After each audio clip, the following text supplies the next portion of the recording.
I talked a little bit earlier about how AI is forcing me to think in terms of outcomes. And I honestly believe we all have to shift our mindset in that direction.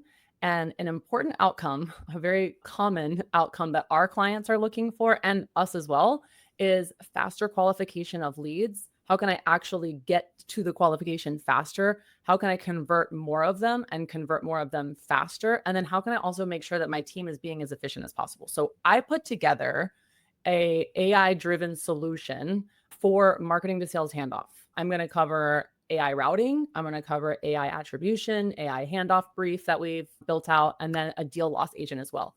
I will tell you, this is just scratching the surface.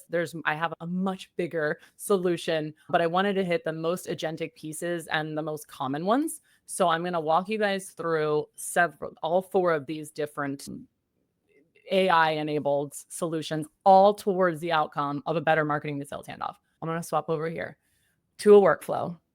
And this is for routing. So imagine you are a company that has a complex sales cycle, bigger buying committee. You have more of a consultative approach with several discoveries or something. I don't want my sales reps spending that time if the contact isn't in our ICP, right? So I need to make sure with this workflow that I am assigning things to the right people for the right reasons. So as you can see here, this is just if they fill out a form, then I've added a data agent action here where we wrote this prompt. I want you to summarize the properties on the contact record, the company size that they're associated to, the job title, their industry.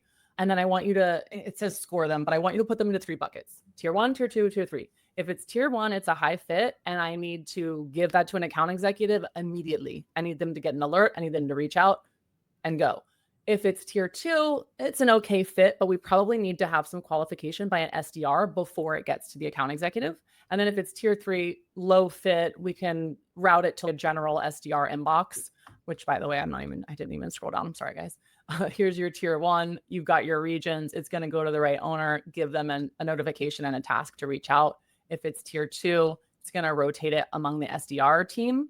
And then if it's tier 3, it's just going to go to a general SDR inbox for someone to manage, and we can add them to the marketing nurture. But you can see here that I couldn't really have done that without the data agent function here. So that's part 1. So at the same time, it's going to go to the right people for the right reason. I also need to make sure that it's the source of the lead is being attributed properly. If you work in marketing ops, if you know anything about marketing attribution, it's hard. I literally built a company around it. It's very hard.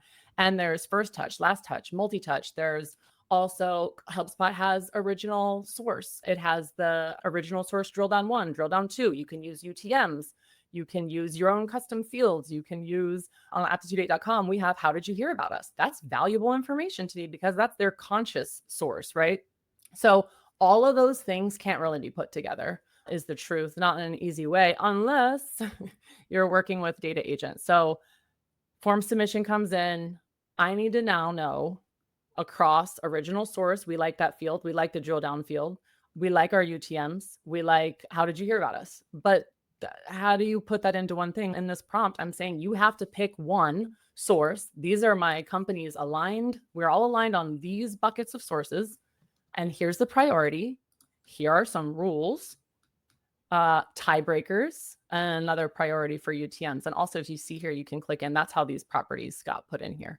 But then it's going to bucket it all for me. And then it's going to put it into the right sources that we all agreed on as a company. And I obviously, to do this, I know only you said don't make custom properties, but for this, you got to have that because you can't edit original source. So now you've used AI to assign it to the right people for the right reasons with the right source that is informed by an amalgamation of different things that are important to you and your business. And now I want to generate, if I'm going to give this to a rep, I need to make sure they have everything, right? I want them to be fully armed and enabled to reach out to this lead to increase my chance of conversions here. So they filled out the form now. And I don't know if it was someone else, Colleen, maybe someone was saying the research. Yes, you don't even look, it's just so easy.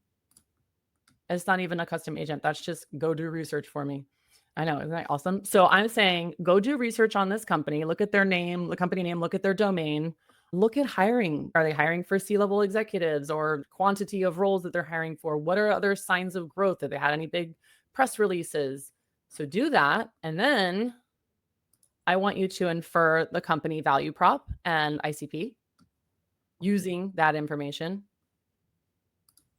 And then I would like you to build this handoff brief that's going to give my sales rep or my account executive everything that they need to know in a super digestible way.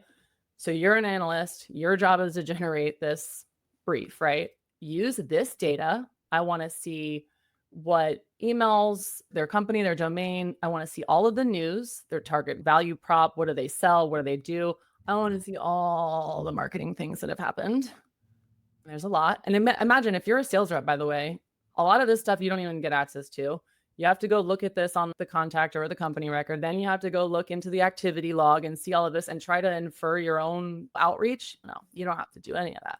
So it's going to do that for you with Data Agent. I also want you to look at their revenue, likelihood to close, life cycle stages, deals. And then I want you to use this format, look at these types of patterns. And you don't have to write these prompts from scratch, by the way.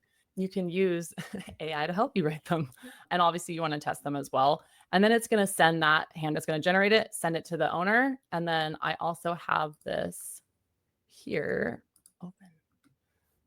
Here's an example of it. So it's going to give me, this is Emily, it's me. This is the company that she works for, problems they saw. Honestly, this data is really rich and very accurate. I can say that because it's about my company, but now I can see engagement, firmographic, how much money we make, company size, all that good stuff, growth indicators, buying signals. Now here's where it gets really exciting. So conversation opportunities for the rep. Here's what's going to matter to her. If you try to talk to M. Wingrove, surface level about HubSpot, bye. That's not me. That's not interesting to me. That's not who I am. That's not my background. That's not the business. So that's so helpful. If I'm a sales rep, do not go surface level with her. Go deep. That means maybe I need to get an engineer involved or an architect involved to have this conversation. Takes it even further. How do you steer the call? I would start here. Emphasize how you do this. Reframe your op. This is gold. And I didn't have to go look at different records. You can just skim through it and it's all bulleted out nicely for me. So if I'm the rep, then I would think that I have a better chance of reaching out and getting a conversion. But let's pretend in this example that unfortunately it didn't work out. This is a deal loss agent, and this is outputting information, trends, recommendations on our close loss deals. I'm using a sample size. It's only 10 deals, but check this out. Of the 10 deals, every single one that only had one contact will stall. It has the increased vulnerability for stalling. So that means you should probably incorporate more people from a buying committee when you're doing your sales cycle. Budget.